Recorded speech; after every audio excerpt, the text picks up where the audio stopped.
حضرت سیدنا امام حسین رضی اللہ تعالی عنہ کے تمام رفقا جب شہید ہو گئے تو سب سے آخر میں حضرت امام علی مقام سیدنا حضرت امام حسین رضی اللہ تعالی عنہ تنہا باقی رہے۔ آپ کے جوان سالہ بیٹے حضرت سیدنا امام زین العابدین رضی اللہ تعالی عنہ جو کہ اس وقت سخت بیمار تھے، سیدنا امام حسین رضی اللہ تعالی عنہ جس خیمے میں بھی تشریف لے کے جاتے ہیں، ہر خیمے میں آپ کے پیاروں کے شہداء وہاں پہ موجود ہیں۔ کسی خیمے میں حضرت علی اکبر شہید پڑے ہیں اور کسی خیمے میں حضرت قاسم کی لاش ہے، کسی خیمے میں اون محمد جیسے دو سونے سونے پھول شہید ہو کے پڑے ہیں، اور کہیں پر حضرت غازی عباس جیسے چاند کی شہادت ہے۔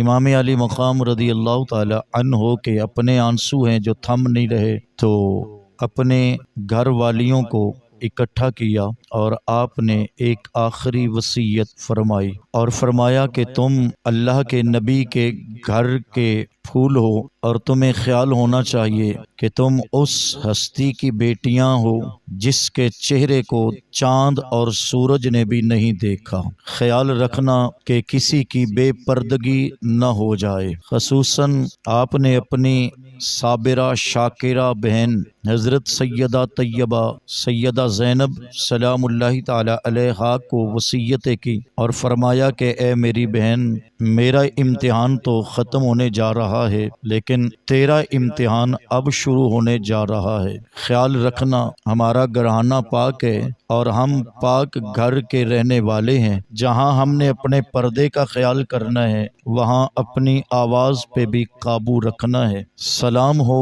سیدہ زینب کے صبر پہ جس کے سامنے اس کے بچے شہید پڑے ہیں اور اس کے بھتیجے اور بھانجے بھی شہید پڑے ہیں۔ سیدہ زینب سلام اللہ تعالی علیہا سیدنا امام حسین رضی اللہ تعالی عنہ کو سواری پر سوار کرنے آتی ہیں۔ دستور یہی تھا، آقا حسین جب کسی کو جنگ میں بھیجتے تھے تو اس کو خود سجا کر سواری پہ بٹھا کے بھیجتے تھے، لیکن جب اب اپنی باری آئی تو آپ کو سوار کرنے کے لیے کوئی خیمے میں مرد موجود نہ تھا۔ سیدہ زینب سلام اللہ تعالی علیہا نے یہ ذمہ داری لی۔ ابھی آپ چلے ہی ہیں کہ 4 سال کی آپ کی بیٹی قدموں میں آ گئی اور رو کے کہتی ہے، بابا مجھے پتہ ہے آپ کہاں جا رہے ہیں۔ علی اکبر کو تو آپ نے اٹھا لایا تھا، غازی عباس کو تو آپ لے آئے تھے، آپ کو کون اٹھا کے لائے گا؟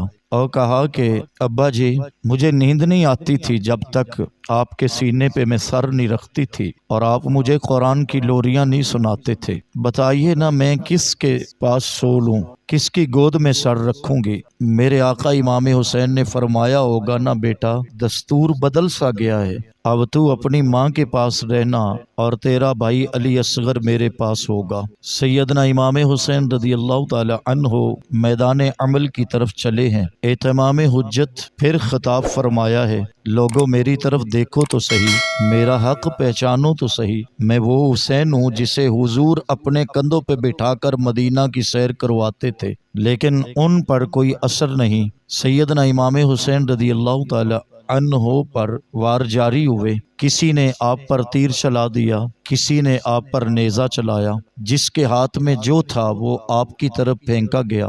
سیدنا امام حسین رضی اللہ تعالی عنہ جرت و بہادری کے ساتھ جب تک اللہ کا حکم تھا مقابلہ تو کرتے رہے۔ ایک یزیدی کا بیان تھا کہ میں نے حسین سے بڑا جوان کائنات میں کوئی اور نہیں دیکھا کہ جس نے سارا دن لاشیں اٹھائی تھی، اپنے بچوں کو بھی اٹھایا تھا اور اس کے باوجود اتنی دلیری سے اب بھی لڑ رہے۔ اس وقت ایک ازلی بدبخت خولی بن یزید، اس بدبخت نے آگے بڑھ کر ایک ایسا نیزہ میرے آقا حسین کے سینے پہ مارا جو جسم کو چیر کے نکل گیا۔ سید الشہداء امام علی مقام رضی اللہ تعالی عنہ کا سواری پہ رہنا مشکل سا ہوا تو شمر آگے بڑھا جس نے آپ کے جسم نازنین پہ زور سے وار کر دیا۔ ایک اور ازلی بدبخت تھا جس نے آگے بڑھ کر امام علی مقام رضی اللہ تعالی عنہ کے سینے پر ایک اور نیزہ مار دی۔ امام علی مقام رضی اللہ تعالی عنہ سواری سے زمین پر آ گئے۔ خیموں میں جہاں سب دیکھ رہے تھے وہاں سیدہ زینب بھی اپنے بھائی کو دیکھ رہی تھی۔ کیا کہا کسی نے، کھیتی علی کی کٹ گئی بستی اجڑ گئی، کھیتی علی کی کٹ گئی بستی اجڑ گئی، پردیس میں حسین سے زینب بچھڑ گئی۔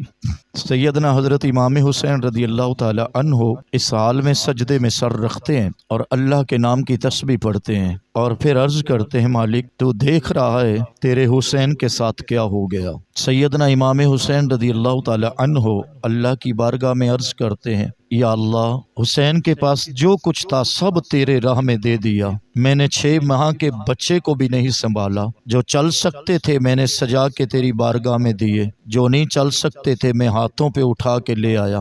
مالک اب بھی تیرے حضور سجدہ ریز ہوں، اتنا تو بتا کہ حسین کا سجدہ تجھے پسند آ گیا۔ آواز آئی ہوگی، اس پیاسے پر علی شیر خدا کو ناز ہے، اس نواسے پر محمد مصطفیٰ کو ناز ہے، اوروں نے بھی سجدے کیے پر تیرا تو عجب انداز ہے، تو نے وہ سجدہ کر دیا جس پر خدا کو ناز ہے۔ خولی بن یزید آگے بڑھا کہ سر حسین کاٹ لوں، لیکن اس کے ہاتھ کانپنے لگے اور اس میں جرت نہ ہوئی کہ میرے آقا حسین کا سر کاٹ سکے۔ ایک اور شخص آگے بڑھا جس میں اتھر سے سر کو جدا کرنا چاہتا تھا، سنان بن انس اس شخص کا نام تھا، یہ بھی نہ کر سکا۔ بعض نے لکھا کہ اسی نے ہی سر کاٹا تھا، بعض نے کہا کہ وہ شمر تھا جس نے آقا حسین کا سر تن سے جدا کر دیا۔ بات یہاں تک نہ رکی بھائی، پھر بھی لوگوں نے آپ کے جسم نازنین پہ نیزوں کی انیاں توڑ دی، 33 تلواروں کے گھاؤ، 34 نیزوں کی انیاں آپ کے مقدس جسم میں توڑی گئی۔ ایک بدبخت آگے بڑھا جس نے آپ کے جسم سے کرتا تک اتارا تو اس وقت آپ کے کرتے سے 100 سے زائد تیروں کے آر پار کے سوراخ موجود تھے۔ امام حافظ جلال الدین سیوطی علیہ رحمہ اور دیگر مورخین نے لکھا ہے کہ جب سیدنا امام حسین رضی اللہ تعالی عنہ زمین پر آئے تھے تو سورج کو گرن ہو گیا اور یہ چھپ گیا، دیواروں پر دھوپ پیلے رنگ کی ہو گئی، جو پتھر اٹھایا جاتا اس کے نیزے سے تازہ خون نکلتا، دیواروں پر یوں لگتا تھا جیسے زعفران کسی نے لا کے مل دیا ہو، بلکہ بعض مورخین نے لکھا ہے 3 دن تک تو ایسا اندھیرا چھایا رہا، یوں لگ رہا تھا جیسے حسین ابن علی پہ آسمان بھی روتا نظر آیا ہے۔ لوگوں کو دن کو تارے نظر آ گئے اور اس وقت حالت عجیب سے عجیب تر دیکھنے میں نظر آئی۔ مورخین لکھتے ہیں کہ وہ فرشتے جو اللہ کی بارگاہ میں ایک مرتبہ کہہ رہے تھے، مالک تو کس کو پیدا کرنے جا رہا ہے جو خون ریزیاں کرے گا، لڑائی جھگڑے کرے گا، آج اس موقع پر اللہ کا حکم ہوا جاؤ دیکھو نہ کربلا کی دھرتی کی طرف، تو فرشتوں سے بھی یہ منظر نہ دیکھا گیا۔ بات کو آگے لے کر ہم نے جانا ہے، سیدنا امام حسین رضی اللہ تعالی عنہ کا سر کاٹنے کے بعد آپ کے جسم سے لباس تک اتارا گیا، آپ کی انگوٹھی بھی اتار لی گئی، اور اس وقت شمر نے اعلان کیا، کون ہے جو گھوڑوں پہ بیٹھے اور گھوڑوں کی ٹاپوں سے ان کے جسموں کو روند کے رکھ دے۔ بس کچھ ازلی بدبخت تھے جن کے مقدر میں یہ بدبختی تھی، تو سیدنا امام حسین کے جسم اقدس پہ گھوڑوں کو دوڑا دیا گیا۔ آقا امام حسین رضی اللہ تعالی عنہ کے جسم کے ٹکڑے کربلا کی ریت میں بکھر گئے۔ جب یہ سما ہوا تو پھر خیموں کو بھی آگ لگ گئی اور میرے حضور صلی اللہ علیہ وسلم کے خاندان کی شہزادیوں کو قید کر لیا گیا۔ جب اس قافلے کو خیموں سے اس میدان کی طرف لایا گیا تو سیدہ زینب سلام اللہ تعالی علیہا، جن کے اپنے بیٹے بھی شہید ہوئے پڑے تھے، جن کے اپنے بھتیجے اور بھانجے بھی شہید پڑے تھے، لیکن جب آقا حسین پاک کے جسم اقدس کے پاس آئی تو بھائی کا بکھرا ہوا بدن، ٹوٹی ہوئی ہڈیاں اور جسم سے جدا ہوئے ٹکڑے سیدہ زینب سے بھی دیکھے نہ گئے۔ مدینہ شریف کی طرف منہ کرتی ہیں اور عرض کرتی ہیں، یا رسول اللہ صلی اللہ علیہ وسلم، دیکھیے نہ کربلا کی طرف، آپ کا وہ حسین جو آپ کے سینے پہ کھیلتا تھا آج کربلا کی ریت پہ بکھرا پڑا ہے، حضور سر کاٹ لیے گئے ہیں، اور آپ کے حسین کے جسم سے لباس تک اتارا جا چکا ہے، ریت کی چادر ہے جو حسین کے جسم پہ سجی پڑی ہے۔ شاید یوں بھی کہا ہوگا، سر میرے کوئی دوش نہ دیویں، اج بہن تیری مجبور ہے، کتھوں لے آواں کفر میں تیرا، اے تو شہر مدینہ دور ہے۔ خواتین کو قیدی کیا گیا، ایک روایت کے مطابق شام ہو چکی تھی، شام تک یہ لوگ وہاں رہے، جو ان کے اپنے قتل ہوئے انہیں تو اٹھایا گیا اور اٹھا کر انہیں تو دفن کیا گیا، لیکن میرے رسول کے شہزادے وہاں ریت میں بغیر کفن کے ہی پڑے رہ گئے۔ ہوا کبھی ادھر سے اڑتی ہے تو آپ کے جسم پہ پڑتی ہے ریت، کبھی ادھر سے اڑتی ہے تو ریت آ کر پڑ جاتی ہے۔ کہا تھا کہنے والے نے، اے کربلا کی خاک تو اس احسان کو نہ بھول، تڑپی ہے تجھ پہ لاش جگر گوشہ بطول۔ ایک عجیب سا منظر سا بن گیا تھا، لیکن میرے آقا حسین پاک اور آپ کے رفقا کے لاشیں انہی حال میں پڑے۔ مورخین کہتے ہیں اس وقت صرف ایک قبر میرے آقا امام حسین نے بنائی تھی، اور وہ اپنے بیٹے علی اصغر کی۔ ان بدبختوں نے تو اس سے بھی ختم کر دیا تھا۔ رات بھر یہ لوگ وہاں پہ جشن مناتے رہے اور خوشیاں مناتے رہے، لیکن میرے حضور کا خاندان یا تو قید میں تھا یا ان کے سامنے اپنے شہیدوں کے لاشیں بکھرے پڑے تھے۔ نبی اکرم نور مجسم صلی اللہ علیہ وسلم کے چچا شہید ہوئے تھے احد کے میدان میں۔ میں کئی بار یہ کہانی آپ کو سنا چکا ہوں، تو میرے حضور صلی اللہ علیہ وآلہ وسلم کو اپنے چچا کا اتنا صدمہ پہنچا کہ میرے حضور نے سیاہ رنگ کی پٹی بندھی ہوئی تھی، اور آقا کریم صلی اللہ علیہ وسلم بار بار فرماتے تھے، مجھے میرے چچا کی کہانی سناؤ، مجھے میرے چچا کی بات سناؤ، وہ کیسے شہید ہوئے۔ نبی اکرم صلی اللہ علیہ وسلم کے سامنے جب حضرت امیر حمزہ کی شہادت کا ذکر ہوتا تو حضور کی آنکھیں بھر آتی، اور جب حضرت امیر حمزہ کو کفن دیا گیا تو ایک چادر آپ کے حصہ میں آئی تھی، وہ بھی سر کی طرف کرتے تو پاؤں کھل جاتے تھے، اور پاؤں کی طرف کی جاتی تو سر کھل جاتا تھا۔ تو میرے حضور صلی اللہ علیہ وسلم نے فرمایا تھا کہ چادر کو سر کی طرف کر دو اور پاؤں پہ ازخر نامی گھاس کے پتے ڈال کے میرے امیر حمزہ کو قبر میں سلا دو۔ میاں سیدنا حضرت امیر حمزہ کو تو پھر بھی ایک چادر مل گئی، اور آپ کو تو پھر بھی قبر مل گئی، لیکن وہ جو سینہ اقدس مصطفیٰ پہ کھیلا کرتا تھا، وہ جس کا جھولا فرشتے جلانے آ جایا کرتے تھے، وہ جن کو قرآن کی لوریاں سیدہ فاطمہ الزہرا جیسی عظیم ہستی دیا کرتی تھی، آج اس کا لاشا کربلا کی دھرتی پہ بکھرا پڑا ہے، اور نہ کوئی کفن دینے والا نظر آتا ہے اور نہ ہی کوئی خبر بنانے والا نظر آتا ہے۔ اس حال میں یہ لوگ تھے کہ انہیں آل نبی کے شہیدوں کی کوئی بھی پرواہ نہیں تھی، اور یہ اپنی فتح کا جشن منا رہے تھے، اور دوسری طرف انہی کا دعویٰ تھا کہ ہم مسلمان بھی ہیں۔ کسی کہنے والے نے کہا تھا کہ مجھے خواب میں اللہ کے محبوب کی زیارت ہوئی ہے، اور حضور کی آنکھوں میں آنسو تھے، اور مصطفیٰ کریم فرما رہے تھے، میرے شہزادوں کو شہید کر کے اب بھی میری شفاعت کی امید رکھ کے بیٹھے ہو۔ صبح کا سویرا طلوع ہوا تو میرے حضور کے گھر کی خواتین، ان کے ہاتھوں میں ہتھ کڑیاں ڈال دی گئی، اونٹوں کی ننگی پشتوں پہ بٹھایا گیا جس پر پالان بھی نہ تھے، اور جب ان خواتین کو اس جگہ سے گزارا گیا جہاں آقا امام حسین کا لاشا پڑا تھا، تو وہاں پہ آ کر تو پھر غشی کی کیفیت طاری ہو گئی۔ کون کس کو سنبھالتا اور کون کس کو دلاسے دیتا؟ اگر کسی کو سنبھالا بھی جاتا تو حضرت سیدہ سکینہ جو میرے آقا امام حسین کی 4 سالہ بیٹی تھی، کٹے ہوئے سر کو نیزے پہ چڑھا ہوا دیکھا تو رو کے کہا، پھپھو جان انہیں کہو نا ایک بار بابا کا سر دے دیں، میں زیارت بھی کرنا چاہتی ہوں اور اپنے بابا کی پیشانی کو بھی چومنا چاہتی ہوں۔ لیکن ان بدبختوں پر کوئی اثر نہیں ہو رہا تھا۔ آپ حیرت میں ڈوب جائیں گے کہ 72 سر لاشوں سے کاٹے گئے تھے اور نیزوں پہ چڑھا دیے گئے تھے، اور ان بدبختوں کو کسی کی شہادت کا غم تو کیا ہے، یہ آپس میں قبیلوں میں سروں کو بانٹنے کی فکر میں لگے ہوئے تھے۔ اس کے حصے میں اتنے سر گئے، کتابوں میں یہ ساری باتیں لکھی پڑی ہیں، اس کے حصے میں اتنے سر گئے، اس کے حصے میں اتنے سر گئے۔ یہ کٹے ہوئے سروں کو لے کر لاشوں کو وہاں پہ چھوڑ کر کوفہ کے بازار میں جاتے ہیں، اور کوفہ کے بازاروں میں یہ کٹے ہوئے 72 سر دکھائے جا رہے ہیں۔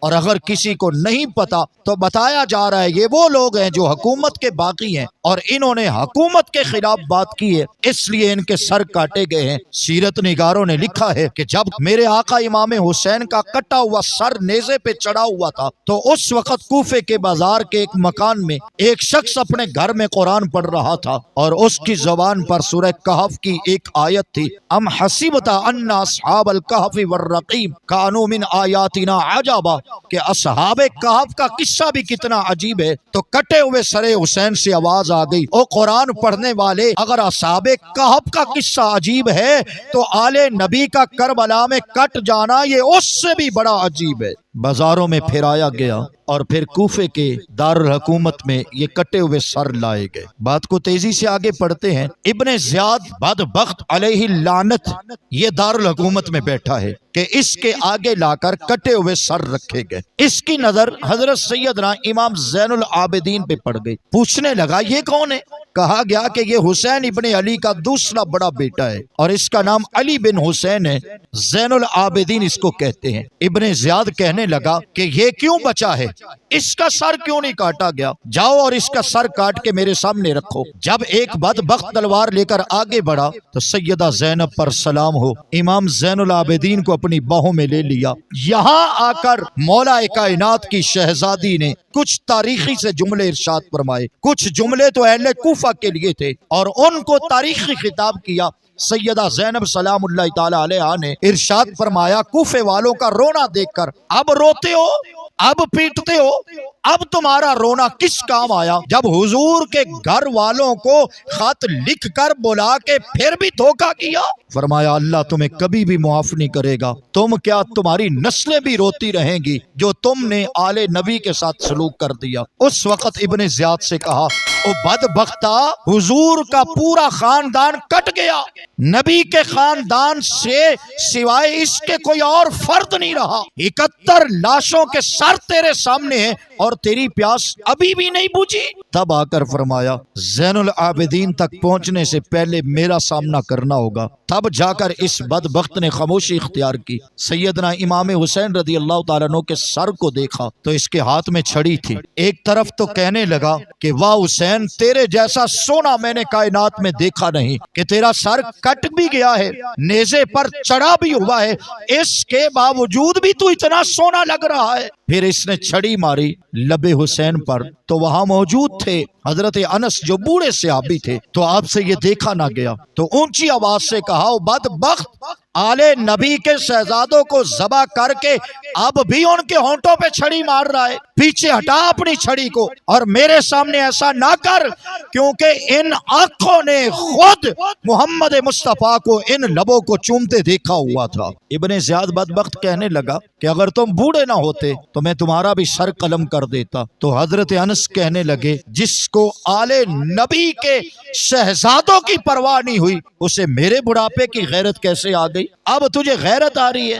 سیدنا امام حسین رضی اللہ تعالی عنہ اور آپ کے رفقا کے یہ کٹے ہوئے سر کچھ دن تو کوفہ میں رکھے گئے اور پھر کوفہ کے بعد یہ شام کی طرف سفر شروع ہوا۔ اس سفر کے اندر بہت سارے واقعات رونما ہوئے، کہیں رات پڑ جاتی تھی اور کہیں پہ یہ خود تھک ہار جاتے تھے۔ ایک جگہ پہ رکے تو انہوں نے ایک اونٹ ذبح کیا اور کھانا بنا رہے تھے، تو کھانا جب انہوں نے گوشت بنا کر چولہوں پہ رکھا تو تھوڑی دیر کے بعد دیکھا کہ کھانا سارا پک چکا ہے، دیکھا تو وہ گوشت کی بوٹیاں ان کے برتنوں کے اندر آگ کے انگاروں کی شکل بدل چکی تھی۔ ایک جگہ پہ رکے تو وہاں ایک عیسائی کا گرجا تھا، وہاں پہ انہوں نے سر رکھ دیے۔ اس نے پوچھا اتنے سارے کٹے ہوئے سر کون ہیں یہ لوگ؟ کہنے لگے یہ لوگ کہ یہ حکومت کے باغی ہیں۔ اس نے کہا یہ سب سے جو اونچا سر ہے کٹا ہوا بڑا حسین و جمیل لگ رہا ہے، اس کا نام کیا ہے؟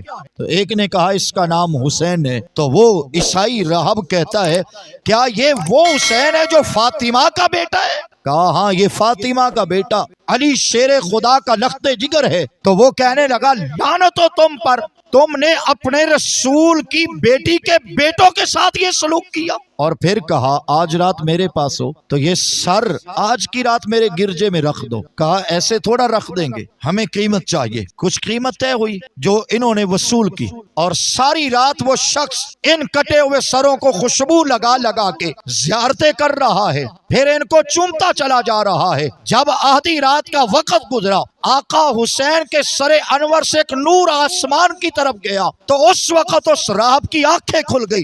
کہنے لگا ساری زندگی سے کتابیں پڑھ رہا تھا، کتابوں کے ورق پلٹ رہا تھا، یہ ہدایت نہ ملی۔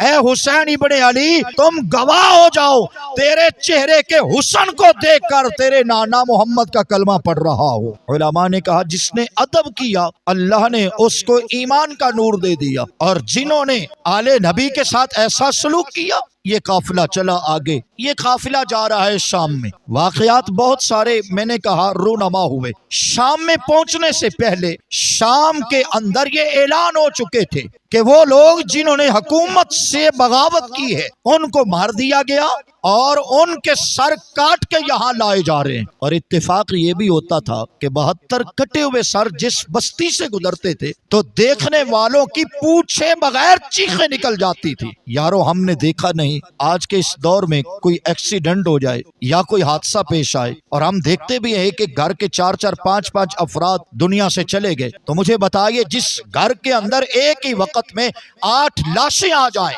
8 ایمبولینس آئیں، پورا محلہ کیا پورا شہر امڑ کے آتا ہے، دیکھے تو صحیح یہ کیا ہے۔ 8 لاشیں ایک وقت میں دیکھے تو لوگوں کے ہوش و حواس قابو میں نہیں رہتے۔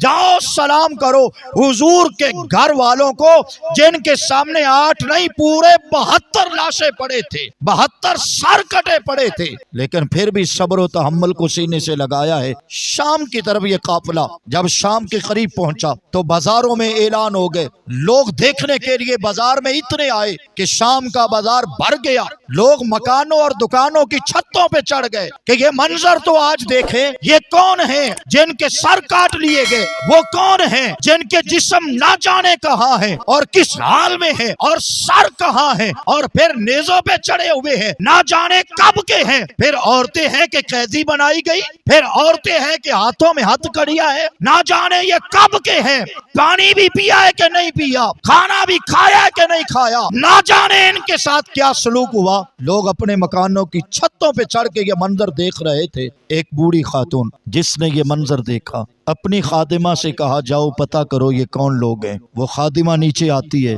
پوچھتی ہے آپ کے قافلے کا سالار کون ہے؟ اشارہ سیدہ زینب سلام اللہ تعالی علیہا کی طرف ہوا۔ آ کے کہا کہ آپ کون ہیں؟ کہا ہم مسافر ہیں اور قیدی ہیں۔ وہ خادمہ واپس پلٹی اور جا کر اپنی مالکن سے کہا یہ سارے کے سارے قیدی بھی ہیں تو مسافر بھی ہیں، لیکن ایک عجیب منظر دیکھا ہے کہ 72 سر کٹے ہوئے نیزوں پہ چڑھے ہوئے ہیں، مجھ سے دیکھا نہیں گیا۔ کہا جلدی کر، کچھ پانی لے، کچھ کھانے کا انتظام کر، کچھ پردے کے لیے جو ہے نا کپڑوں کا اہتمام کر، اور جلدی جا اور ان تک پہنچا۔ وہ خادمہ یہ سب کچھ لے کر جب نیچے آتی ہے تو سیدہ زینب سلام اللہ تعالی علیہا فرماتی ہیں بی بی تجھے کس نے بھیجا ہے؟ اس نے کہا میری مالکن ہے جس پہ بڑھاپا ہے اور وہ بڑھاپے کی وجہ سے نیچے نہ آ سکی۔ سیدہ زینب فرماتی ہیں جاؤ اسے نیچے بلا کے لاؤ جس نے یہ سارا اہتمام کیا ہے، ہم اس سے ملنا چاہتے ہیں۔ وہ خاتون اپنی لاٹھی کو ٹیکتی ہوئی واپس نیچے آتی ہے، سیدہ زینب سے ملاقات ہوتی ہے۔ سیدہ زینب اس سے پوچھتی ہے اے اماں تو نے ہمارے لیے ٹھنڈا پانی بھیجا، کیا تجھے خبر ہے ہم نے کب سے پانی نہیں پیا؟ کیا تجھے خبر ہے کہ انہوں نے کب سے ہمارے بچوں کو پیاسا رکھا ہوا ہے؟ کیا سمجھ کر تو نے پانی بھیج دیا؟ کیا سمجھ کر تو نے ہمیں یہ کھانا دیا؟ اس نے کہا میں نے تمہیں ایک مسافر دیکھا ہے، میں نے تمہیں قید میں دیکھا ہے، میری بھی ایک مالکن تھی جس نے مجھے یہ وصیت کی تھی میرے بیٹا زندگی کے کسی موڑ پہ قیدی نظر آئے تو ان کے ساتھ اچھا سلوک کرنا، مسافر نظر آئے انہیں کھانا کھلانا، جب تم قیدیوں اور مسافروں سے یہ سلوک کرو گے ہم جنت میں تمہیں حوض کوثر کا پانی پلائیں گے۔